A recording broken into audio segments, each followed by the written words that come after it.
Aaron needs some help today, folks. Let's talk about that.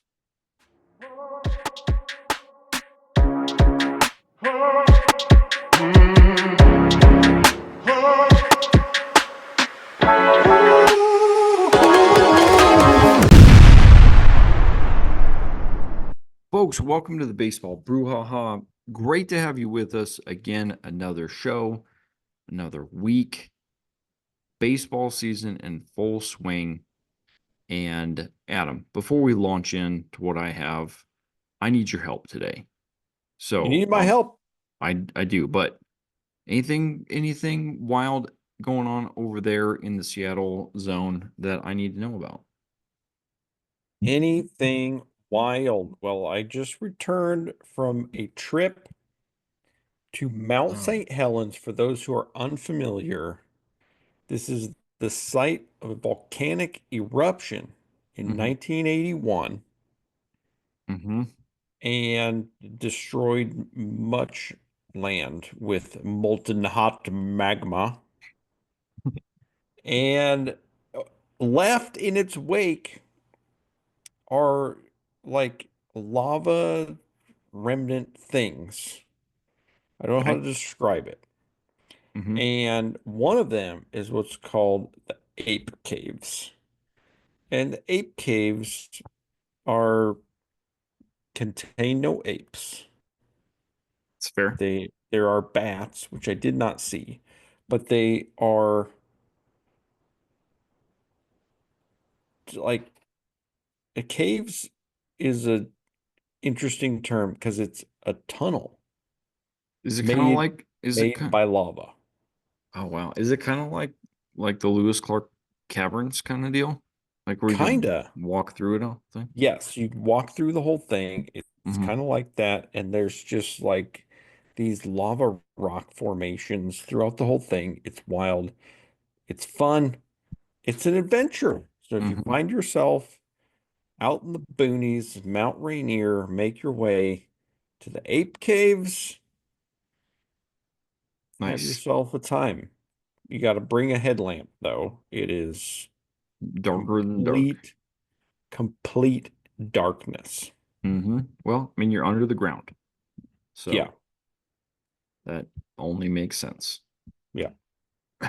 We once did that. So we went to the so you and I most I don't know how many people know this, but you and I both lived in South Korea.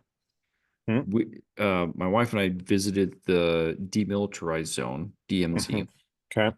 And there's like a place where they had intercepted um North Korea trying to blast a hole into South Korea and like Hmm. creating a lane where they could march two by two soldiers from North Korea to South Korea. They intercepted it. Crazy story. PVC pipe in the ground with water in it, explosions, water shaken out of this PVC pipe. That's how they figured it out. Um, and then so anyway, you get to go all the way underneath the DMZ. You're walking under this thing, and same thing. It's black. I think they had some lights in there, but um, put in there because of the tourism. But did you go? Did you see that when you were there? No, I never went. Wish Never went. that's a regret of Yeah. mine. Yeah.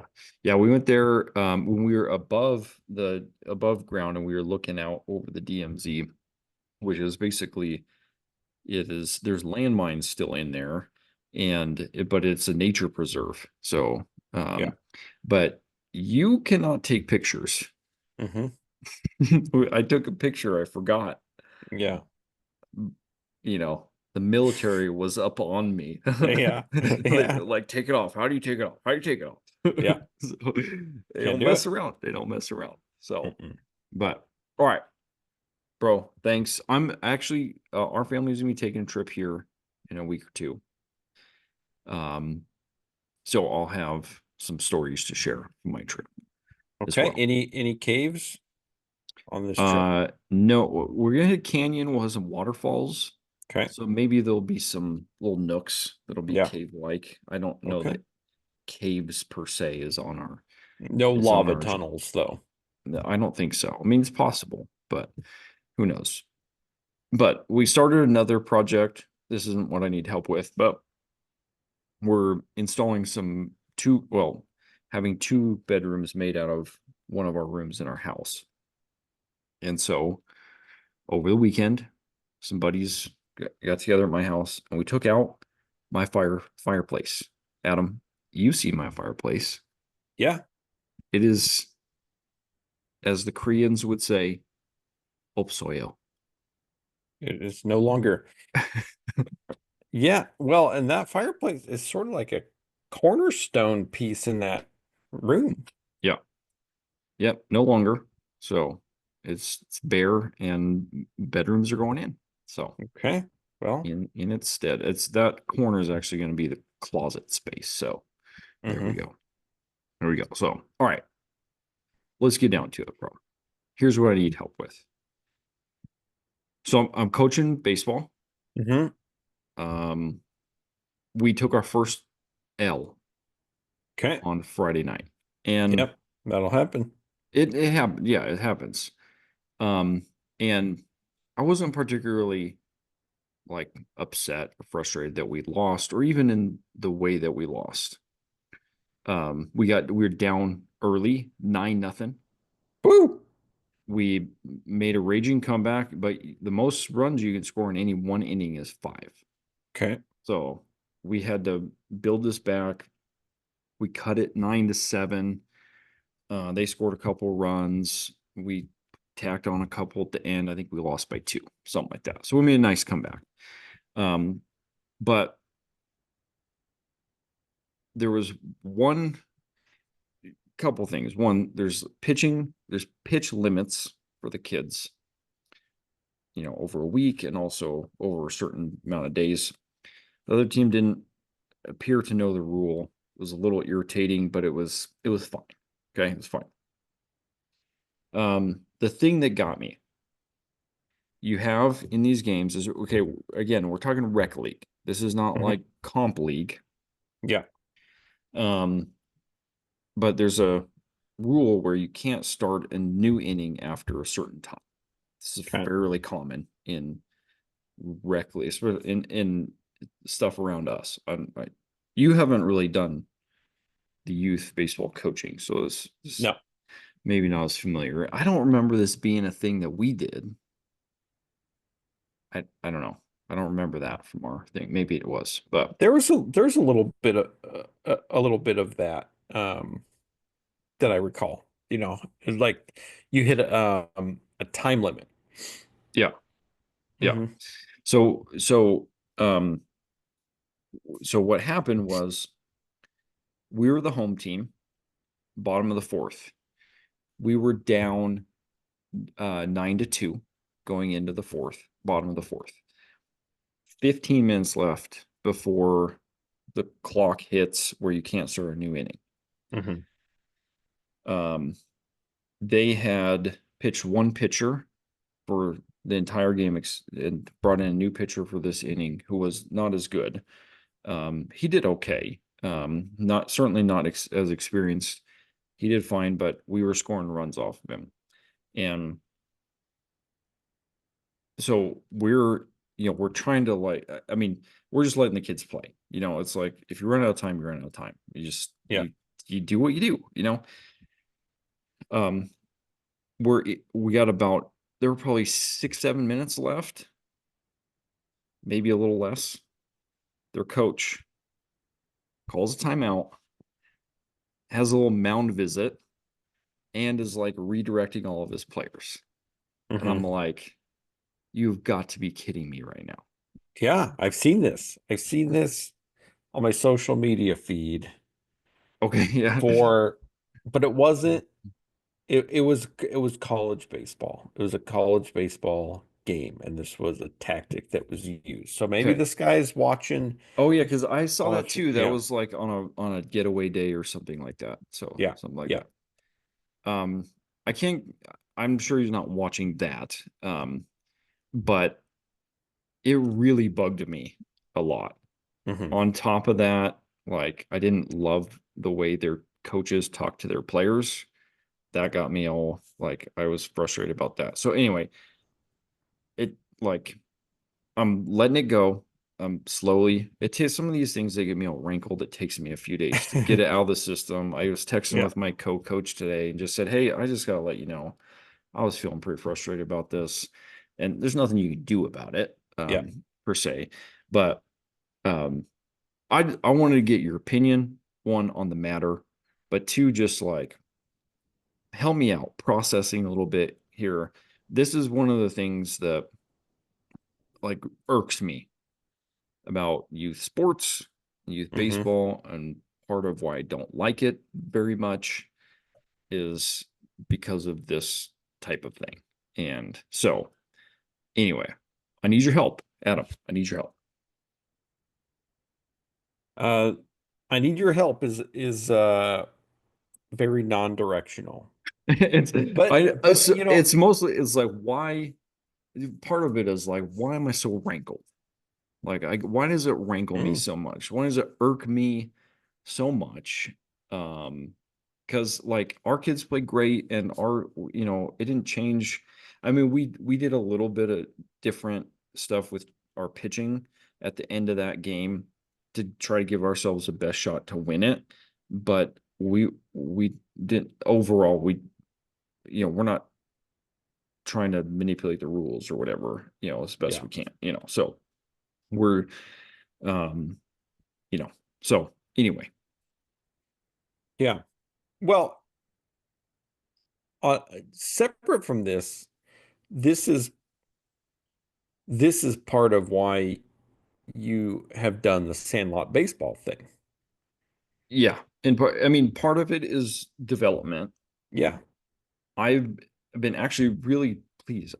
Our team in particular, but even that game that we played on Friday, it was nothing with the other team's kids or anything like that. Like it was another one I mentioned to you. We had a game a week or a week or so ago.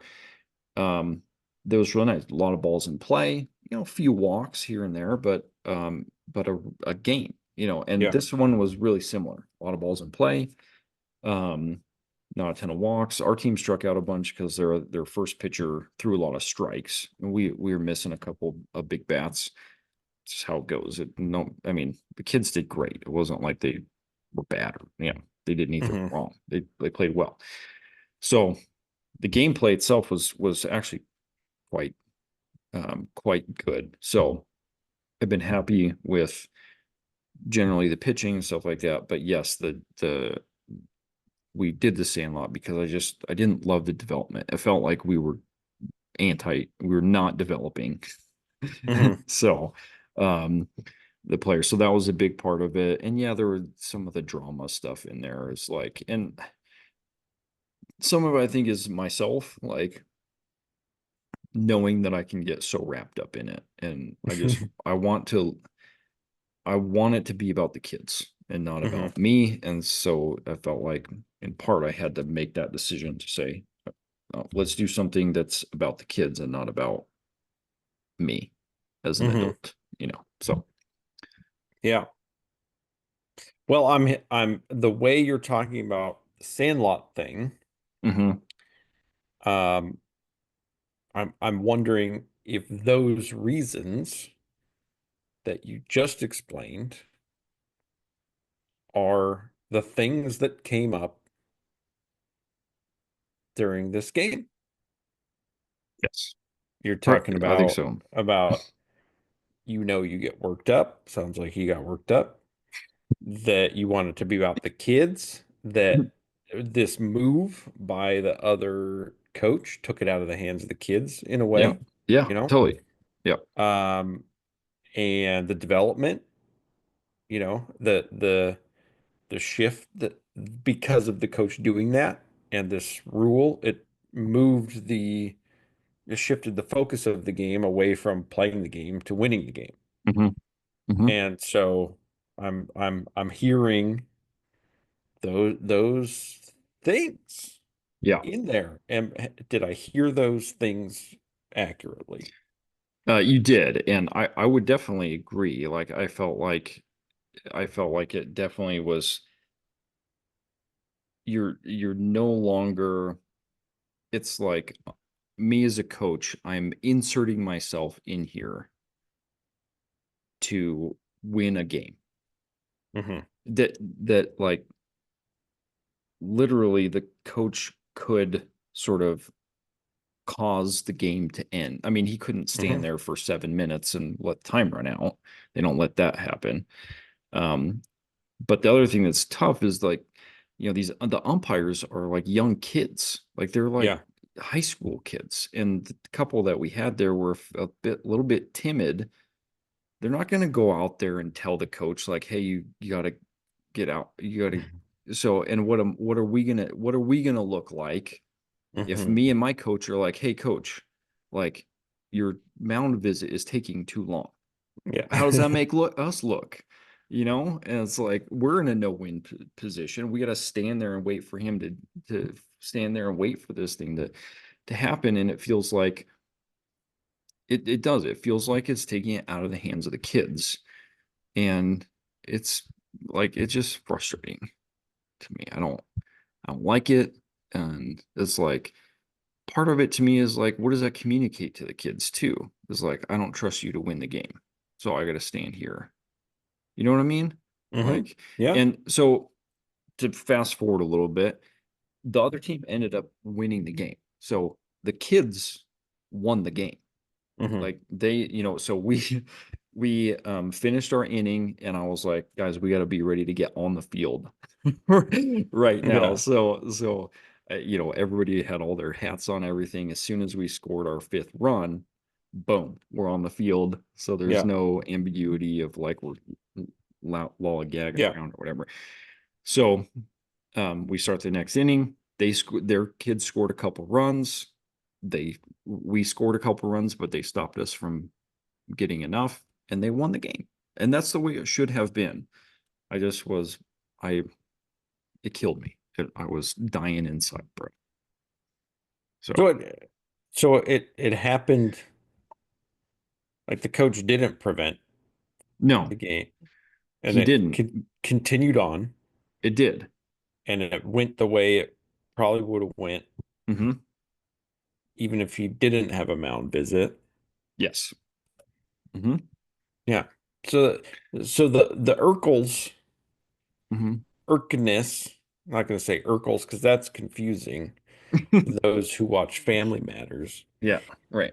Um, the Urkness Hmm.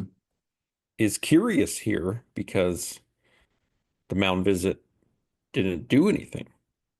No, it didn't. I mean, so I think you're right. Like the continued irkness is probably, but I think part of it too with that is I'm thinking about like so I actually don't remember if we play this team again during the regular season. We have a small league, there's 6 teams. Every team makes the playoffs. So what I think project forward is what rules is this team going to continue to try to circumvent? Not the players, Hmm. but the coaches. Hmm. That now I have to, like me as a coach, instead of focusing on my team and my kids and helping my kids, I got to pay attention to these guys and what rules they're going to circumvent next time. Oh, you feel like you're in a position where you have to focus on the other Yeah, coach. because like What if you didn't? What would happen if you didn't focus on whatever the other coach is going to do or not do? yeah, I mean, see, that's the thing. I mean, this is the help I need right here. Is because I really want it just to be focusing on my team and just enjoying them playing. Um, but like the pitching thing where they went beyond the pitch limit Mm-hmm. could have been an honest mistake. Hey, I didn't realize, I knew you could throw this many pitches in a week. I didn't realize there was this many in a certain amount of days or one game. Mm-hmm. Um, okay, called an honest mistake. Um, but then you have this, I don't know, it just,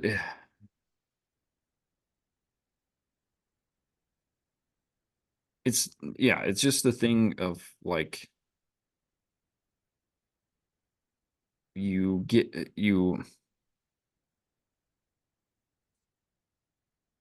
like I think about the kids on the other team is like I don't they're probably not super aware of what's going on with some of this stuff. They're just out there playing. But it's like taking um and our kids too. It's like trying to take the game out of their hands and what rules are going to be manipulated and do I need to like with the pitching thing is like this other kid he was good in the sense that he just threw a lot of strikes. And when you throw a lot of strikes at our age, at this age group, um, you tend to do pretty well. It's just Hmm. how it goes. So you hit the pitch limit, then you get an opportunity to face somebody who maybe isn't going to be as successful, or maybe will be able to hit a little bit better or something. I don't want to. I'm not a huge walk guy. Yeah. We swing the bat, and the kids do a great job with it. But that kid did a great job shutting us down, and Hmm. so um, I want it to be able to be for our kids to like that it's level, like according Hmm. to the rules that are written down. I'm a rule follower, So I don't know, I'm just talking myself in circles here, but um it I think it just is one of those things that bothers me that we as adults and me I'm in there too. I gotta grow. I gotta grow. I gotta be patience. I gotta grow. But so me too. Um, that we care so much about winning the game. I'm willing to insert myself and like not trust, just let the kids determine that. Hmm. And it concerns me then that is this going to happen again in a future game? And your question is a very good one. But what are you going to do if it happens? And in one sense, I stepped into that a little bit because like there isn't any. I mean, I didn't do anything. Hmm. There's nothing I can do per se. You know, I could make a big scene, but what does that gain? You know, Yeah. Well, is it my question wasn't the, I think the question you heard me ask was, what are not you the gonna question? Okay. do if it happens? The question I Mm, asked was, mm. what if you what if you didn't do anything about it? What Like if you what? didn't plan for it or you didn't factor that into what you're doing with your team? Um. Well, I mean, yeah, I don't plan to factor that into what I'm doing. I think Mm. for me, my focus is just on us. Like we, I'm hoping we have practice this week. It's raining all week, so I don't. Hmm. Yeah. Colorado, what? Stop for a minute. It's starting to feel like Seattle up in here. Yeah. Well, we got sunshine right now. Could use some of that. So we might get rain. We're supposed to practice and a game this week, and the the weather situation is not looking favorable for either of those things to happen, which is a Hmm. rarity in our neck of the woods. But yeah, I don't anticipate it being any different in terms of how we approach the game, Hmm. our how we do our lineups and our pitching and our batting, and what we focus on is helping them get better and just help them have fun, you know, and just enjoy that process. So I don't think it makes it any different as far as what we do.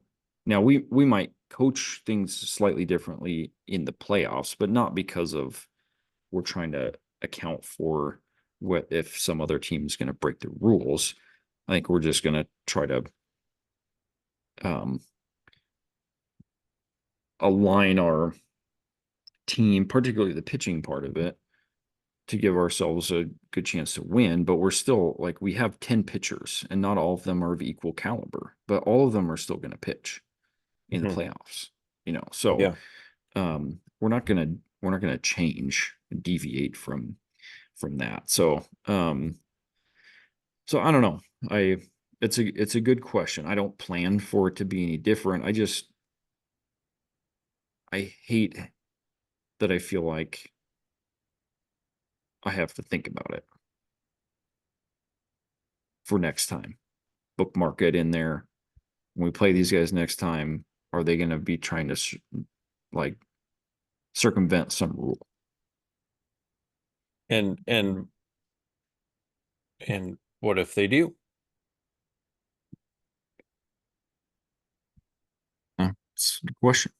So, I mean, yeah, I mean, it's a good point. I mean, it's one of those things where I can't control it. I can't control Yeah. what other people do, Hmm.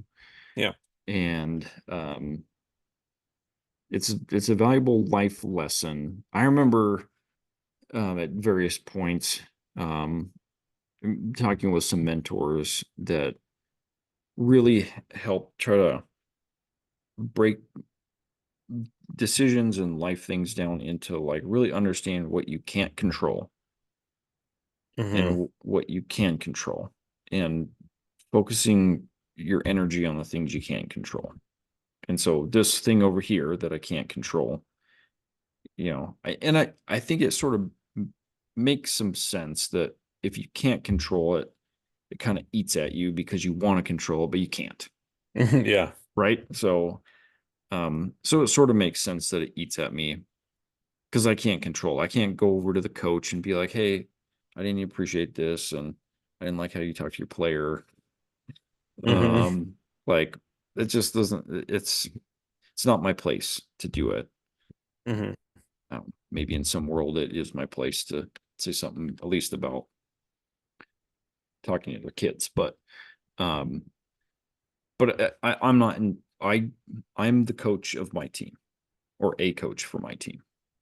Um, and so what I can control is how I respond to our kids, how I encourage our kids and challenge our kids in appropriate ways and help them grow and learn. That's what I can control. So it's definitely something where, yeah, I'm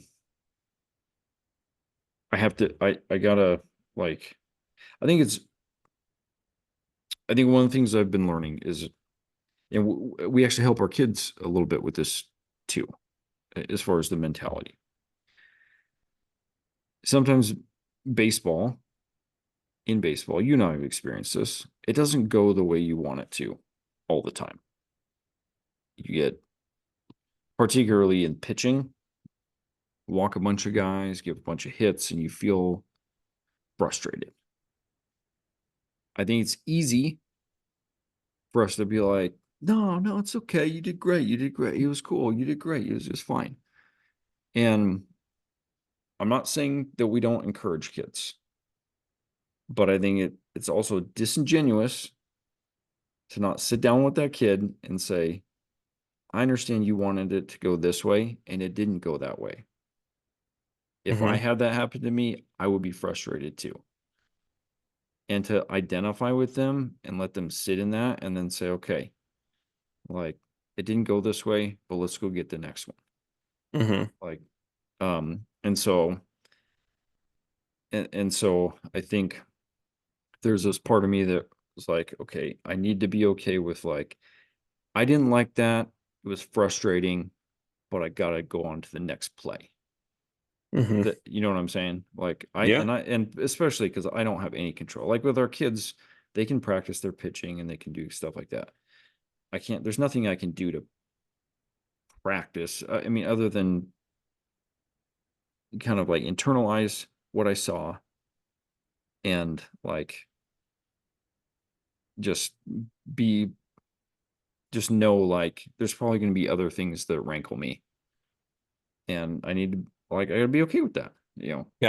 And I can't I can't let that I can't control dictate what we do in our Hmm. team. So anyway, Hmm. I've been chatterboxing here. Yeah, well, you've got some lessons for yourself and for your team. You're making that connection. That's going to be better for your team Hmm. and the development of your players in the end anyway. Yeah, yeah. But I mean, that's life, right? So I mean, you work with kids. Hmm. Like, I mean, I feel like this is in one sense, it's everyday stuff for kids. Frustrations, um, adults kind of being in the way of sometimes Hmm. of kids developing and growing and experiencing life. And you see, I mean, are you, we try to tie baseball, and obviously this is kind of a direct tie because I'm coaching baseball, but it goes beyond just the baseball field. Hmm. Yeah.